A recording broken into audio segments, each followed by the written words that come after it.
This is 1,000 ants, and I'm gonna put them in the aquarium with these fish.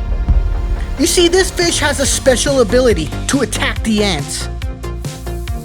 He can spit, allowing him to target food in the trees above. But in order to pull this off, we need to make a one-of-a-kind tank. This is a 75-gallon tank, and I've glued in a piece of glass to make the ants their own dry area. I need to make a way for the ants to travel from one side of the tank to the other without them falling in the water. But first, we need to remove this rim so we don't have anything blocking our view. The design I came up with is a rock cliff on one side and a rock island on the other, with tree branches connecting the canopy together. Then I added plants and water, and our enclosure is complete.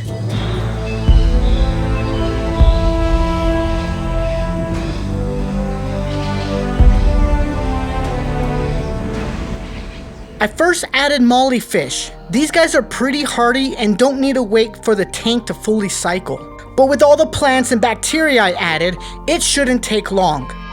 The water is now safe to add in our archer fish. And for those of you curious, I drip acclimated him beforehand. Meet Squirt, the banded archer fish. While he gets accustomed to his new tank, let's go ahead and add the ants. Now, to ensure the ants don't escape, I made a barrier using talcum powder and alcohol. I then added in a few ants to test it out to make sure they can't escape. You see, ants can climb straight up glass using their sticky foot pads, the same way Spider-Man climbs up a building. But when they step on the slippery barriers, they fall. And on the front of the glass, I'm using olive oil so it doesn't block our view. And it's safe to say that these ants can't get out, so it's time to add in the rest of the colony. By placing the jar under this branch, the ants can safely climb out and establish their new home.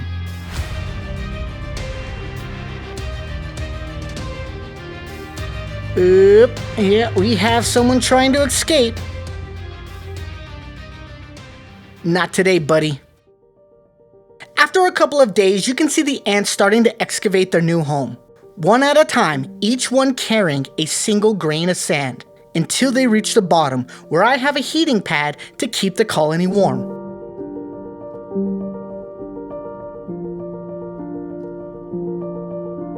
Now while the ants are digging, let's train our archer fish to spit. I'm gonna thaw out some bloodworms as they are the same color as the ants. The goal is to get the archer fish to shoot the ants down, creating an endless supply of food. To mimic this, I'm going to attach bloodworms to the glass and see if Squirt can knock it into the water.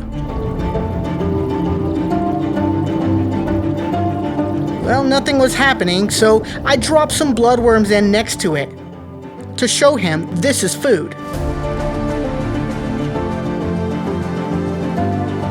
He passes it, but then quickly returns. He's locked in. He lines up and shoots. The bloodworm slides down. Then he shoots him again to break it apart, creating a feeding frenzy for all the fish. But some of the worms are going to fall to the bottom where they will decompose and turn the water green. We can't have that. So I got a cleanup crew to eat the worms on the bottom floor. These are African dwarf frogs, and they wasted no time cleaning up the worms.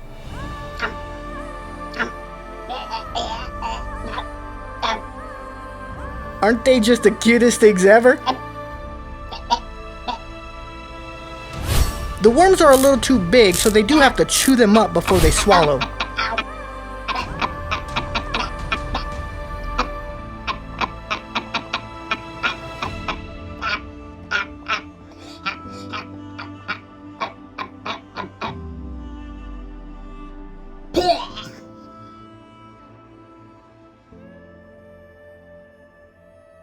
But once our training is complete, Squirt will hunt for live food.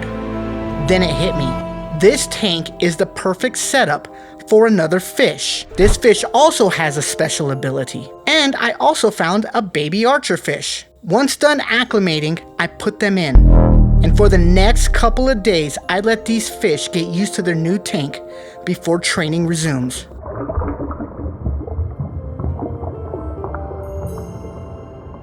This is Ariana the Arowana, and she has the ability to leap out of water, snatching insects straight out of the canopy.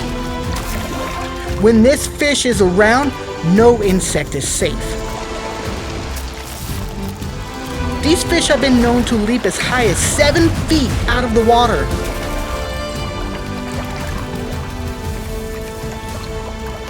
So I added some crickets to the canopy to see if Ariana will jump, but something else happened instead. The ants have awakened, and they're hungry. The crickets quickly realize that they should have stayed in the canopy, as the ants have teamed up to take them down. Holding the crickets down with their strong jaws while stinging them over and over again. You see, these are Maricopa harvester ants, and their sting is lethal. But these crickets don't care. They decided to eat some food while they watched their brothers fall in battle. I've said this before and I'll say it again. Crickets have to be the most brainless insects on Earth. But not all is lost. We still have a few crickets in the canopy, and it looks like he brought a friend. He tries to shake off the ant, but that catches the attention of Squirt as he slowly moves in.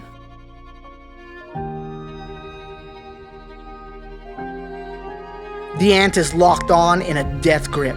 Nothing the cricket does will break it. Squirt moves in, and the venom from the ant starts to kick in. The cricket falls right into Squirt's mouth.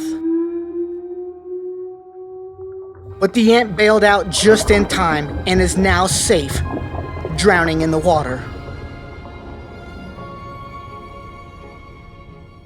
The other cricket peeks down to see what just happened, and Squirt notices him. The cricket moves just in time to dodge the water.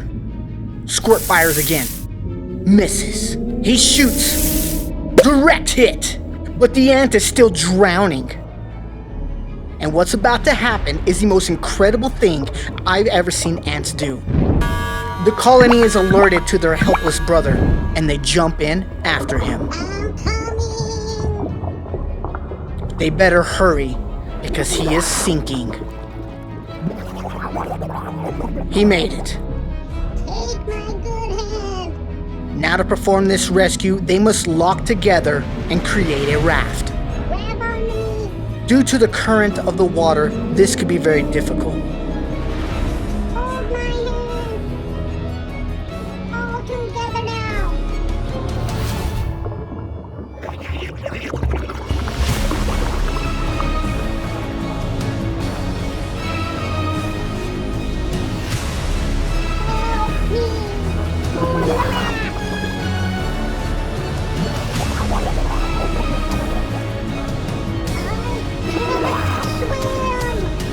Just as it looks like all is lost, they manage to pull together and become one.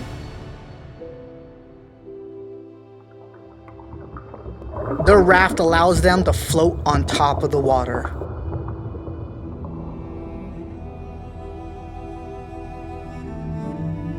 And it was at this point I went in to save them. It looks like everyone in this group is alive. But raft number 2 had too many ants that sacrificed themselves to be at the bottom. 5 must die to save 1. That is ant logic. But what do they do with the dead? Well, they pick them up and carefully carry them across the tank, and then throw them off the cliff, back into the water for the fish to eat. So my plan of having ants cross the river and Squirt shoot them down out of the trees has backfired, because these ants manage to just fall in the water all on their own, and then everyone jumps in after to save them. But Ariana doesn't eat ants, so it's now time to train her to jump for food. To do this, I'm going to attach a big worm to dangle over the water. And for over an hour, nothing happened. Then Ariana emerges and goes for the jump. Psych! And for the next 5 hours, I watched how all the fish just swim around, looking at the worm, doing nothing to get it. Now this may seem silly, but I came across this video of a snake in the wild hanging over the water and an arowana jumping up to get it. But the snake hangs on for dear life. And all of this movement confused the other arowanas, and they jump out to help him. The snake learned a big lesson today. So I cut the end of the worm so it drips blood into the water to stimulate a reaction in Ariana.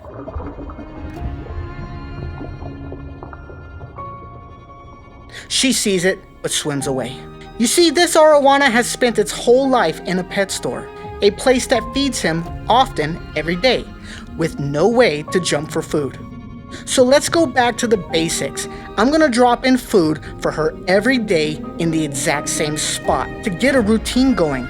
Then slowly, each day, raise the food up out of the water a little bit at a time.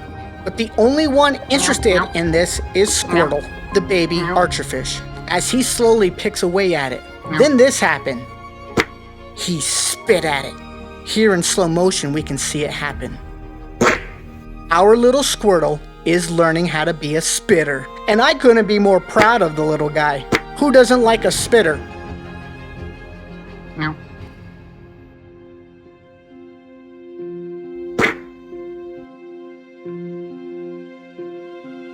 No.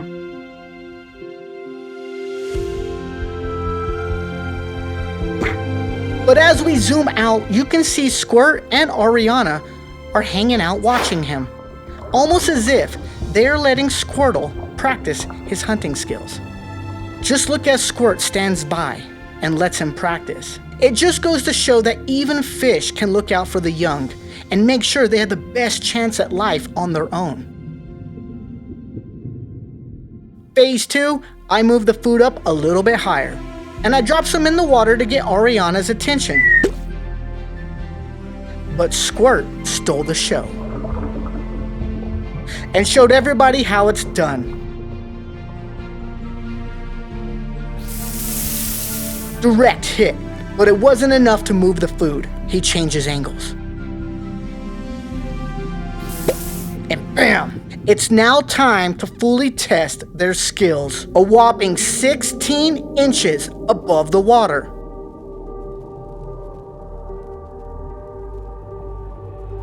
Squirt moves in and misses. At this height, it is very difficult to line up the shot just right. But that doesn't stop him. He moves to the other side. He lines up.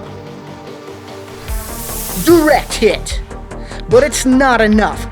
The second shot misses, but the water forces the food off the branch, where all the fish can enjoy a feast.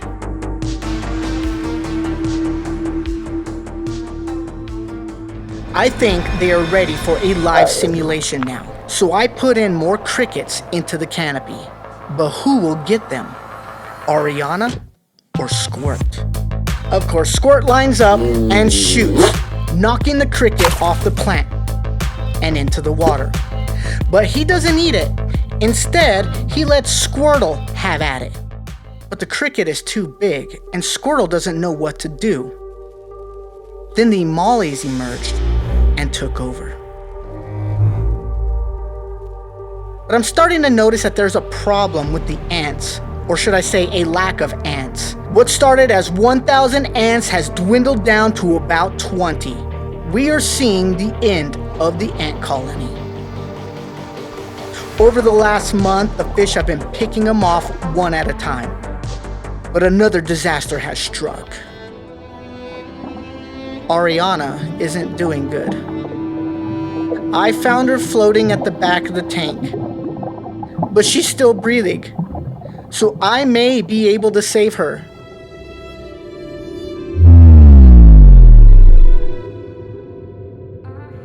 Unfortunately, this is the sad truth about keeping fish, or any pet in general.